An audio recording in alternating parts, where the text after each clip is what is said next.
सारे झमेले मिट जाएंगे, पल में बखेरे टल जाएंगे। सारे झमेले मिट जाएंगे, पल में बखेरे टल जाएंगे। हो जा समर्पण कर दे अर्पण, राहों में सितारे भर जाएंगे।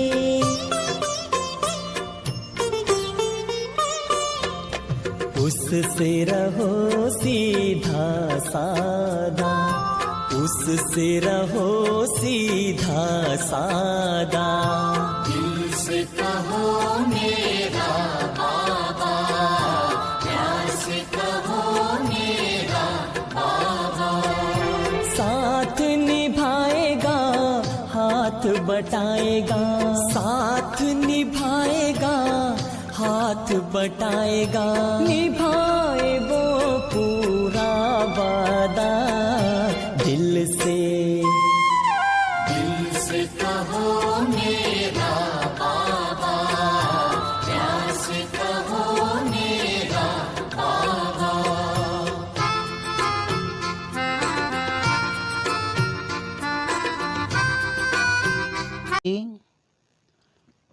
आज 7 मार्च 2023 बाबा की मुरली रिवाइज करेंगे। आज की मुरली का सार है, मीठे बच्चे विजयी रतन बनने के लिए जीते जी मरकर देही अभिमानी बन बाप के गले का हार बनने का पुरुषार्थ करो।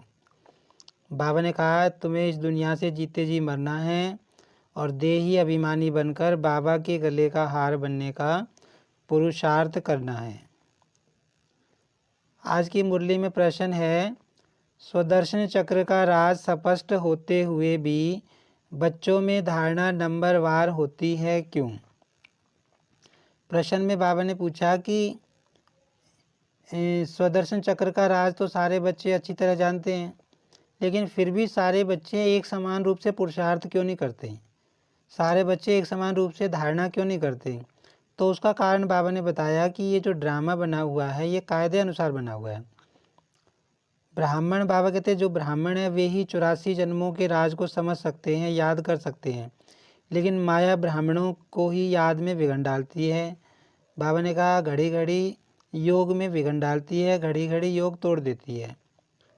फिर बाबा ने बताया कि अगर सब बच्चों की धारणा एक जैसी हो जाए, सारे बच्चे एक समान बन जाए तो माला लाखों की बन जाएगी और सब राजा बन जाएंगे। बाबा कहते तो ऐसा तो नहीं होना। बाबा ने कहा कि ये राजधानी स्थापन हो रही है, इसमें मतलब हर पद की आत्मा चाहिए, राजा रानी प्रजा सब चाहिए। तो इसलिए बाबा कहते हैं इसलिए सबकी धारणा एक समान नहीं होती। आगे बाबा ने बताया कि जब इस दुनिया में कोई शरीर छूटता है तो उसके लिए तो दुनिया ख़त्म सी हो जाती है, उसका कोई रिश्ता नाता इस दुनिया में नहीं रहता। और दुनिया वाले कहते हैं कि वो आत्मा जाकर परमात्मा में मिल गई, लेकिन बाबा कहते हैं ऐसा होता नहीं है। आत्मा परमात्मा में जाके नहीं मिलती, आत्मा तो अजर अमर अविनाशी है। बाबा कहते हैं हाँ, आत्मा पुनर्जन्म में आती है, जन्म मरण करती है, एक शरीर छोड़ती है दूसरा लेती है। आगे बाबा ने बताया कि भक्ति मार्ग में रुद्र यज्ञ रचते हैं तो वो शिव के मंदिर के साथ बहुत सारे शालिग्राम छोटे शिवलिंग भी बनाते हैं और उन्हें बनाते हैं, फिर तोड़ते हैं, फिर उनकी पूजा करते हैं। तो बाबा ने कहा उनको ये नहीं पता कि ये जो शालिग्राम उनके बनाते हैं वे शालिग्राम वास्तव में कौन है। बाबा ने बताया ये वास्तव में बाबा के बच्चे हैं जो बाबा के यज्ञ में सहयोगी बनते हैं, जिन्होंने बाबा के यज्ञ में सहायता की है, उन बच्चों की बाबा के साथ पूजा होती है। आगे बाबा ने बताया कि जब नई दुनिया आएगी तो तुमको शरीर भी पवित्र मिलेगा और आयु भी तुम्हारी बढ़ जाएगी। बाबा ने कहा यहाँ तो एवरेज आयु 40-45 साल होती है और ज़्यादा 100 हो जाएगी, लेकिन बाबा ने कहा कि वहाँ पे तुम्हारी आयु एवरेज 125 वर्ष होगी। आगे बाबा ने बताया कि बाबा आए हैं, बच्चों को अडॉप्ट करते हैं, अपना बच्चा बनाते हैं, फिर ज्ञान दे के बाबा कहते हैं मैं बच्चों को पवित्र बनाता हूँ। जो आत्मा के ऊपर मैल चढ़ गई है वो मैल बाबा कहते इस समय उतर रही है। तो बाबा ने कहा कि तुमको इस समय ज्ञान का तीसरा नेत्र मिला है, लेकिन उन्होंने फिर क्या कह दिया है कि तीसरी की कथा बैठकर सुनाई। तो बाबा कहते हैं वास्तव में ये सृष्टि चक्र के आदि मध्यांत का जो मैं समाचार देता हूँ इसकी बात है। ये कथा बाबा ने सुनाई है संगम युग पर अपने बच्चों को। फिर बाबा ने बताया कि जो ये बाबा की कॉलेज है सबसे बड़ी कॉलेज है। इस कॉलेज का नियम है कि पहले एक हफ्ता अच्छी रीति समझना पड़ता है, भट्ठी में बैठना पड़ता है, मतलब 7 दिन बाबा का कोर्स करना पड़ता है जो फंडामेंटल कोर्स है। तो बाबा उसके बारे में बता रहे हैं। आगे बाबा ने बताया कि बहुत जो वेद शास्त्र पढ़ने वाले होते हैं तो कुछ सन्यासी वेद शास्त्र पढ़ते पढ़ते शरीर छोड़ देते हैं। तो बाबा कहते हैं अगले जन्म में भी वो शास्त्रों का संस्कार लेकर जाते हैं, ऐसे संस्कार लेके जाते हैं। तो अगले जन्म में भी वे छोटेपन में ही शास्त्रों का अध्ययन कर लेते हैं और अगले जन्म में फिर वो दोबारा संन्यास करते हैं। लेकिन बाबा ने कहा तुम एक बार पवित्र बनकर देवता बनते हो, तुम सिर्फ एक ही बार संन्यास करते हो।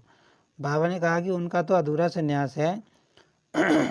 अब बाबा ने कहा कि तुम एक बार संन्यास करते हो फिर तो तुम नई दुनिया में चले जाओगे। आगे बाबा ने बताया कि बाबा तुमको रोज़ नई नई गहरी गहरी बातें सुनाते हैं। बाबा ने कहा कि अगर तुम ये बातें नहीं सुनोगे तो तुमको धारणा कैसे होगी। बाबा ने कहा कि अब जो मैं तुम्हें सुनाता हूँ तो मेरी सुनो और मेरे बने हो। तो बाबा ने कहा अपने शरीर का भान बिल्कुल तोड़ दो, मैं गाइड बनकर आया हूँ, अब तुमको वापस ले जाऊँगा। आगे बाबा ने समझाया कि जो गुरु दुनिया में गुरु होते हैं, अगर एक गुरु शरीर छोड़ देता है तो उसके बच्चे को जो है गुरु गद्दी पर बिठा देते हैं। लेकिन बाबा कहते हैं जो बाप गुरु बनकर आया है, सतगुरु बनकर आया है, वो तो जब जाएगा तो सबको एक साथ लेकर जाएगा।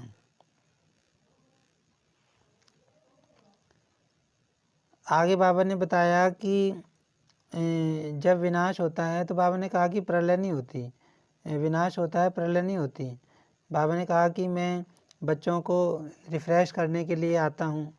तो जो दिखाया है कि गोपियों ने कृष्ण को भी डांस कराई। तो बाबा ने कहा वास्तव में ये जो बाबा की मुरली चलती है बाबा के चातरक बच्चों के सामने, इसका ही गायन वहाँ पर चला आता है कि गोपियों ने कृष्ण को डांस कराई। आगे बाबा ने यही वही बात दोबारा रिवाइज की प्रश्न वाली कि भाई यहाँ पर इतनी आत्माएं हैं लेकिन सबकी धारणा एक समान नहीं है, सब अपना अपना पुरुषार्थ कर रहे हैं, सब एक समान बन नहीं सकते। बाबा कहते कि बाबा की पढ़ाई प्रिंस प्रिंसेस भी पढ़ रहे हैं, बाबा की पढ़ाई प्रजा बनने वाली आत्माएं भी पढ़ रही हैं, क्योंकि बाबा ने कहा वहाँ राजधानी स्थापन हो रही है और राजधानी में सब चाहिए, सब राजा नहीं बन सकते। धारणा के लिए मुख्य सार है बाप समान सभी को रिफ्रेश करने की सेवा करनी है, चात्रक बन ज्ञान डांस करनी और करानी है। बाबा ने कहा सबको रिफ्रेश करना है ज्ञान सुनाकर। दूसरी पॉइंट बाबा ने बताया कि शरीर का भान छोड़ देना है और पुरानी दुनिया से जीते जी मर जाना है, अशरीरी रहने का अभ्यास करना है। और बाबा ने कहा स्वयं को स्वर्ग के वर्षे के लायक बनाना है, मतलब धारणा करनी है। वरदान है होली के अर्थ स्वरूप में स्थित हो, सच्ची होली मनाने वाले हाईएस्ट होलीएस्ट भव। तो आज के वरदान में बाबा ने बताया कि होली का अर्थ होता है होली, मतलब जो बीत गया सो बीत गया। तो बाबा कहते हैं उसके ऊपर ज़्यादा चिंतन मत करो, ड्रामा का पॉइंट यूज करो, भाई जो हो गया सो हो गया। तो बाबा कहते हैं होली का पक्का रंग यही है कि भाई होली, जो बात बीत गई उसे याद मत करो और क्या कैसे ऐसे प्रश्नों में उलझो मत। तो बाबा कहते हैं जो बच्चे होली के यथार्थ अर्थ के हिसाब से चलते हैं तो उनके अंदर ज्ञान मंथन चलता है और वो आत्मा हाईएस्ट और होलीएस्ट बन जाती है। बाबा ने कहा ऐसी आत्मा के अंदर क्या क्यों कैसे के प्रश्न नहीं चलते, वो ड्रामा को यूज करते हैं, होली सो होली कर देते हैं। आज की मुरली में स्लोगन है सबसे बड़ा धनवान वह है जिनके पास पवित्रता का सर्वश्रेष्ठ खजाना है। तो आज बाबा ने बताया कि जो पवित्रता का खजाना तुम्हारे पास है वो सर्वश्रेष्ठ है, और जिस आत्मा के पास ये खजाना है वो सबसे बड़ी धनवान है। अच्छा, ओम शांति।